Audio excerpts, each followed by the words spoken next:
Hi hello welcome back to my channel Haimalatha Gangadhar. నా ఛానల్ని ఎవరైనా కొత్త వారు చూస్తే కనుక సబ్స్క్రైబ్ అయితే చేసుకోండి. ఈరోజు నేను దాండియా నైట్కి అయితే వెళ్తున్నాను. మా కమ్యూనిటీలో చాలాసార్లు దాండియా నైట్కి అయితే అటెండ్ అయ్యా, బట్ అవుట్డోర్ ఈవెంట్ ఇదే ఫస్ట్ టైము. నేను ఈ డ్రెస్ మీషోలో అయితే తీసుకున్నాను. నా మేకప్ అయితే చాలా సింపుల్ అండి. Just moisturiser, CC cream, compact, eyebrow pencil and lipstick అయితే వేసుకున్నా. నాకైతే హెవీ మేకప్ అయితే నచ్చదు. నా జ్యువెలరీ కూడా ఆక్సిడైజ్ సిల్వర్ జ్యువెలరీ.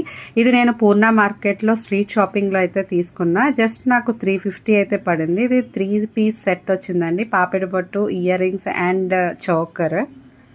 నేను నా ఫ్రెండ్ అయితే దాండియా నైట్కి ఇలా అయితే రెడీ అయిపోయాము. అక్కడికి వెళ్ళి ఎలా ఎంజాయ్ చేస్తామో చూడండి. ఈ దాండియా నైట్ తందాన తాన అనే ఈవెంట్స్ వాళ్ళు ఆర్గనైజ్ చేస్తున్నారు. ఇది శ్రీ కరకచెట్టు పోలమాంబ అమ్మవారి దేవస్థానం పక్కన అయితే ఉంటుంది, పెదవాల్తేరులో, వైజాగ్.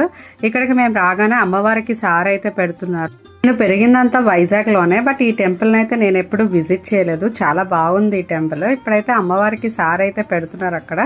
చాలా లక్కీగా అయితే ఫీల్ అయ్యాం, ఎందుకంటే ఒక పక్కన దాండియా నైట్ ఎంజాయ్ చేయడానికి వచ్చి అమ్మవారి సారే, అమ్మవారి సంబరాలు చూస్తున్నారు.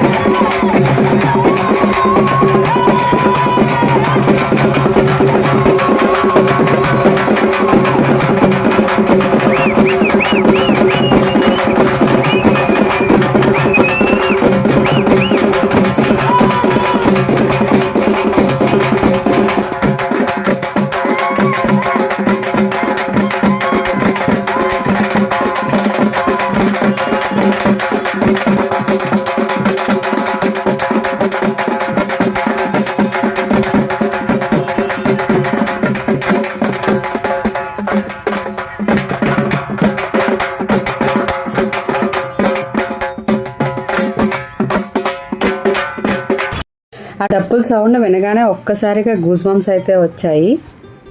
టెంపుల్ లోపల కూడా డెకరేషన్ చాలా బాగా చేశారు. తర్వాత అక్కడ అభిషేకం, పసుపు, బిందె నీళ్ళు అని రాశారు కదా, అదైతే మార్నింగ్ జరిగిందేమో. మేము వెళ్ళినప్పుడు అయితే ఏమీ లేదు. ఇక్కడ ఈ అమ్మవారు కరక చెట్టు కింద ఉంటుందండి, అందుకని కరక చెట్టు పోలమాంబ అమ్మవారు అనే పేరు అయితే వచ్చింది. టెంపుల్లో అయితే వీడియోలు, కెమెరాలు అలౌ చేయలేదు, బట్ ఎలా ఒకలా నేనైతే వీడియో తీశాను. ఇక్కడ మనకి 3 అమ్మవారి విగ్రహాలు అయితే ఉంటాయి, కుంచమాంబ, పోలమాంబ, నీలమాంబ. ఈ గుడికి అయితే 900 సంవత్సరాల చరిత్ర అయితే ఉందంట. గతంలో అమ్మవారిని జీడిపళ్ళు అమ్మవారిని పిలిచేవారంట, ఇంకా సర్పదేవత, సముద్రదేవత అని కూడా పిలిచేవారంట. పండగ టైంలో ఈ అమ్మవారి గుడిపై జీడిపళ్ళు విసురుతారు. గర్భాలయంలో ఉన్న అమ్మవారి శిరస్సుపై సర్పం, చేతుల్లో ఖడ్గం, కుంకుమ భరిణి, నిమ్మకాయల దండ ఉంటాయి. జ్ఞానం, ఐశ్వర్యం, శక్తిని మూడింటిని ఏకకాలంలో ఈ పోలమాంబ అమ్మవారు ప్రసాదిస్తుందని అక్కడ స్థానికులు అయితే నమ్ముతారు. ఈ గుడికి అయితే ఒక చరిత్ర ఉంది. విశాఖ సాగర్ తీరంలో జాలర్లకైతే ఈ అమ్మవారి విగ్రహం దొరికిందంట. అప్పుడు ఈ అమ్మవారు తనని కరక చెట్టు కింద ప్రతిష్ఠించమని జాలర్లకు కలలో కనిపించి ఆదేశించిందంట. అందుకని ఆమెకు ఆ పేరైతే వచ్చింది. ఈ అమ్మవారి జాతర అయితే చాలా గ్రాండ్గా చేస్తారండి. ఎక్కడెక్కడి నుంచో అయితే భక్తులు అయితే వస్తారు. తర్వాత ఈ టెంపుల్లో ఆ రోజు సాయంత్రం సాంస్కృతిక కార్యక్రమాలు కూడా జరిగాయి.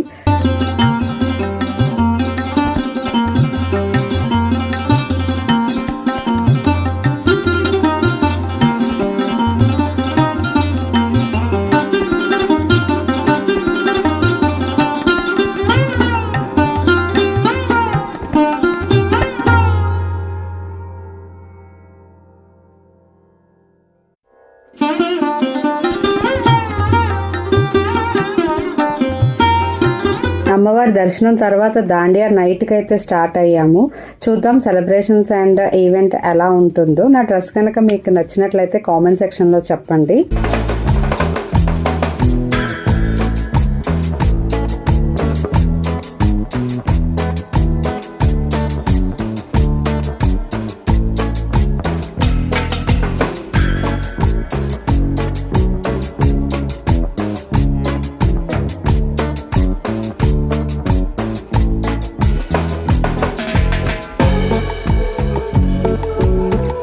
యాక్చువల్గా ఈవెంట్ అవుట్డోర్ జరగాల్సింది, బట్ ముందు రోజు అయితే వర్షం పడింది. సో వర్షం పడడం వల్ల ఆర్గనైజర్స్ అయితే ఇండోర్ ప్లాన్ చేశారంట.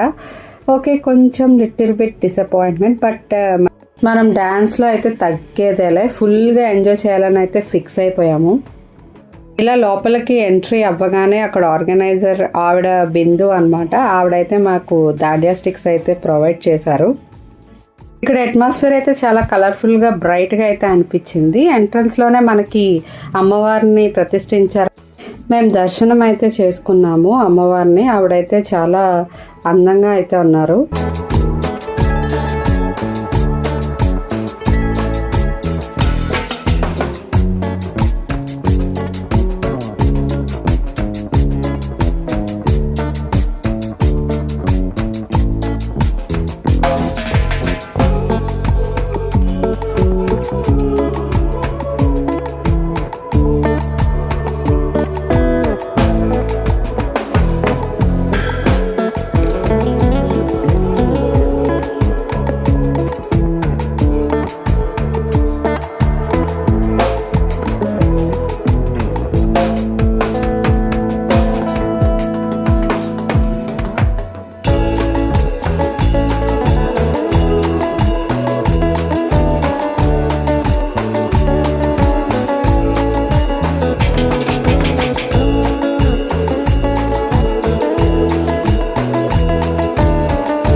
ఇక్కడ ఇంకా ఫుడ్ స్టాల్స్ అయితే ప్రొవైడ్ చేశారు, బట్ అవి నాకు టూ మచ్ కాస్ట్లీ అనిపించింది. ఆ కేక్ పీసెస్ మేమైతే ఏం తీసుకోలేదు.